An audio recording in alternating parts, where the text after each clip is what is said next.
Aksidenteng nabaril ng isang batang 5 taong gulang ang kanyang kalaro sa Camarines Sur.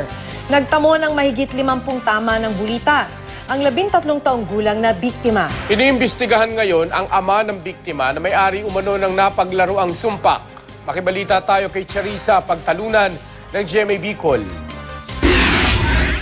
Natadtad ng mga bulitas mula sa isang sumpak ang tiyan at kaliwang braso ng 13 taong gulang na binatilyong taga-barangay Luluwasan, Balatan, Camarines Sur. Aksidente siyang nabaril ng kalarong 5 taong gulang lang. Ayon sa biktima, niyaya ng kapatid niya sa kanilang bahay ang 5 nilang batang kalaro. Doon daw nakita ng 5 taong gulang ang sumpak at pinaglaruan ito. Sulpak na kalag sa may banyera, tas tigbongkal kahit nga kita, impact. Nagtamo ang biktima na mahigit 50 tama ng maliliit na bulitas.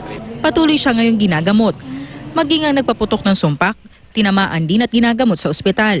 Ayon sa pulisya, may kapabayaan sa nangyari ang ama ng biktima. Napag-alamang kasing pag-aari umano ng kanyang ama ang napaglaro ang sumpak.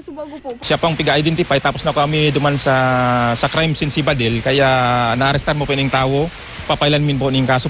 Itinanggi naman ng ama ng biktima na sa kanya ang sumpak.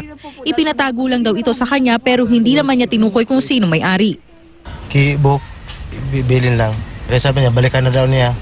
Niya din naman nagbalik. Bukod sa sumpak, nakakuha rin ng kalibre 22 na Magnum revolver sa bahay ng ama at ng biktima. Hindi nagbigay ng pahayag ang iba pa nilang kaanak. Pero ayon sa pulisya, sasampahan nila ang ama ng biktima ng reklamong reckless imprudence resulting in physical injuries. Sasampahan din siya ng reklamong illegal possession of firearms. Charissa Pagtalunan, Nagbabalita, Pilipinas.